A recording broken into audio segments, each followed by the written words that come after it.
Yo, what's up mga kabengking? It's Megan, Decky Boy TV, representing MMRC from GMA Cavite. At for today's video ay nakikita nyo, napakadaming helmets dito na Evo at Zebra. Mamaya, ipapakita ko sa inyo. Pero may napansin lang talaga ako at gusto ko bigyan ng comparison yung tatlong helmets na to. Actually, apat siya. Yung isa, since di naman siya available dito, ay ipa-flash ko na lang sa screen mamaya yung sinasabi ko sa inyo. So, ito siya. Kapit kayo. Ayan. 1, 2, at pangatlo. Ayan.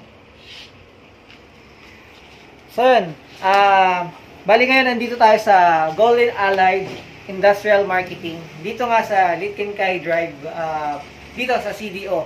At nandito tayo ngayon para din mag-promote ng shop nila sa mga nearby dito, malapit sa CDO or mga mas malapit na lugar dito. At other provinces na nearby sa CDO. Pwede kayo mag-drop by dito para tumingin ng mga helmets. Meron sila dito mga installment and for cash. Available helmets dito, Evo, meron silang KYT, meron silang RXR, at napakadaming stocks, napakadami kayong pagpipilian. So yan, tingnan natin yung helmet na sinasabi ko sa inyo. I-review natin, tsaka bigyan natin ng konting comparison. Pasok natin ang intro. Yeah. So, bali, ito yung tatlong helmet na sinasabi ko sa inyo kanina, na pinakita ko sa inyo. So, dito yung Evo, Zebra, tsaka itong RXR.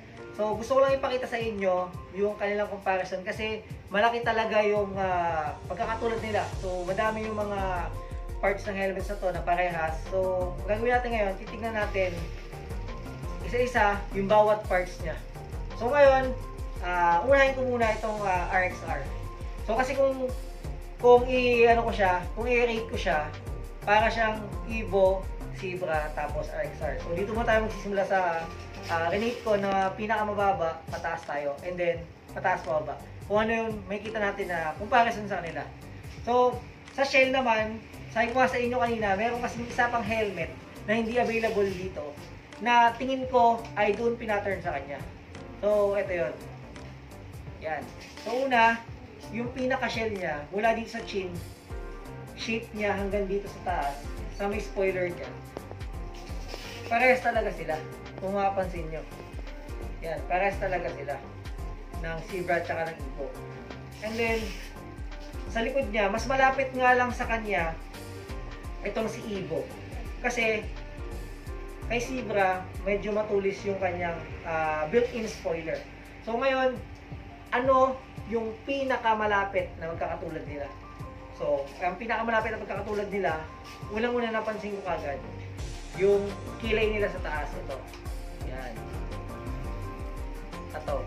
Yung kilay nila sa taas, talagang same na position, tapos same na shape yung kanyang kilay. Ang pagkakaiba lang, yung kay Evo, medyo yung kilay niya, kumbaga parang anong tawag doon, nakaayos yung kilay niya. So may kakaibahan siya ng konti, pero same din naman ang position, tsaka yung kanyang shape. And then, ganun din, pagdating ng air vent sa taas, Zebra, RXR, pares din talaga sila. And then same with the mechanism. Sa Evo, pagkakaiba, iba yung shape ng kanyang button dito sa kanyang air vents, dito nga sa may taas. And then, next naman natin, ay yung kanyang para sa kanyang dual visor. Mapansin natin sa kanyang dual visor, same din sila ng button. Tsaka same din sila with Zebra. Parehas din sila ng mechanism dito sa dual visor button. Parehas na parehas, walang pagkakaiba. Tingin ko, yung mga parts nito pwede siya pagpalit-palitin. Especially sa lens at sa mga other buttons na meron dito. Punta naman tayo dito kay Evo. So, ang malaking pagkakaiba nila, yung spoiler niya, iba-iba sila ng spoiler. Tulad na lang dito kay Zebra, kung mapapansin nyo, malaki yung kanyang built-in spoiler sa likod. Ayan. So, mapapansin nyo din, yung shape nila talaga parehas. Diba? Tapos, ito yung sinasabi ko sa inyo, na talagang parehas na parehas. yung kanyang mechanism sa gilid, at saka yung kanyang button for the dual visor. Yan. And then, ganun din, dito pala kay Zebra, ay pwede siyang lagyan ng tear off dahil meron siyang dito, yung tear off na yan. So, ayan. And then, kay Evo, walang tear off. Kahit ito sa RXR, wala din siyang tear off. Okay. So, ngayon naman, sunod na napansin ko dito, yung kanyang chin part na same sila. Same sila ng chin part. Lalo na dito, sa air vents, sa unahan. Kung mapapansin niyo yung shapes nilang tatlo. Tapos, ito, itong button na to. Itong purpose kasi nito pag inangat siya. For example, nasa ride ka. Tapos, gusto mo ng konting hangin. Dahil mainit ang biyahe natin. Angat mo lang siya. From close, iaangat mo lang siya. So, magkakaroon siya ng konting space dito para pumasok yung hangin. Same din ang mechanism dito sa Zebra.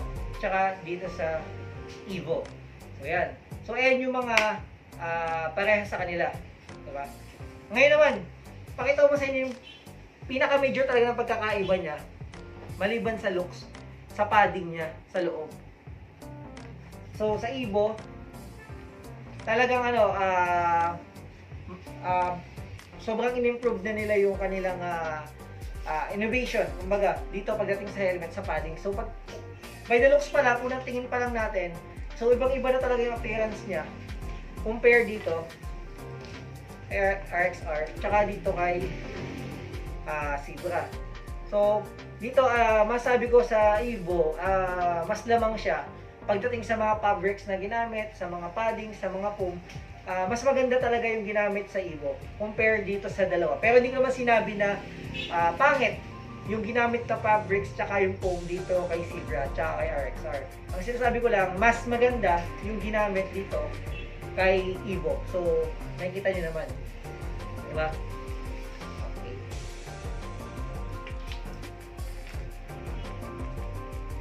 Then next naman natin, sa padding naman ng Zebra tsaka ng RXR. So, makikita nyo talaga, parehas talaga sila.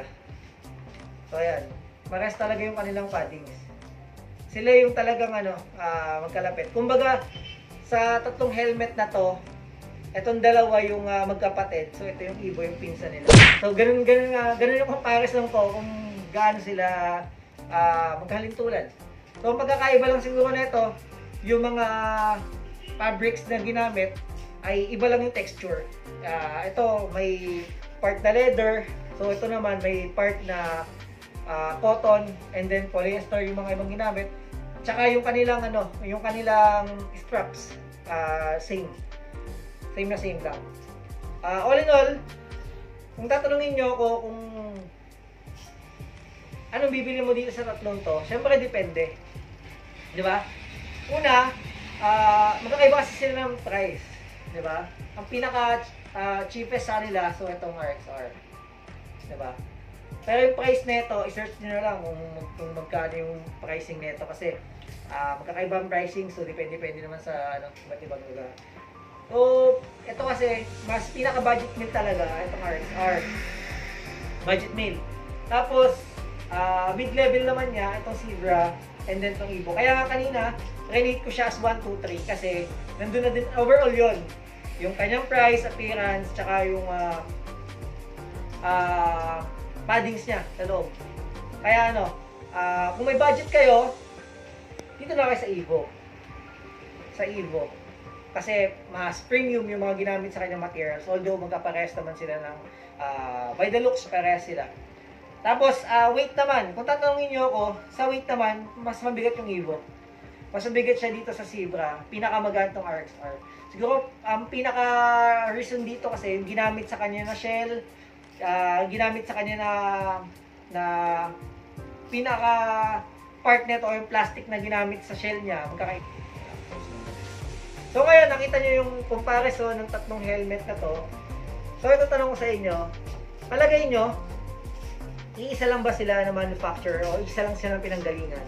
Dahil pare-parehas lang naman sila ng design. Tulad sa may mga motorsiklo na, di ba, same lang ng mga design. Pero bakit itong mga design ng helmets na to, although pare-parehas siya, pero wala silang conflict sa isa't isa.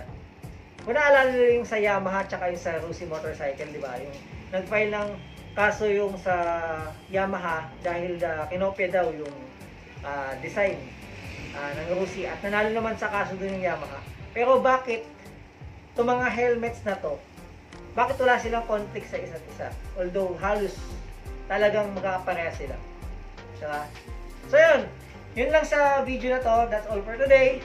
Sana nakita nyo kung anong helmet yung para sa inyo. Kung sakaling gusto nyo bumili ng brand na to at gusto nyo din ma-compare. Kasi kung bibili kayo, syempre mga kino-consider natin din yung budget, yung looks, tsaka yung comfortability. So sana nakatulong tong video to sa pagpili nyo ng helmet na bibili nyo. Pero napakadami naman design ng Sivra, Evo, tsaka RXR. Napakadami pang mga design na pwede nyo magpilian.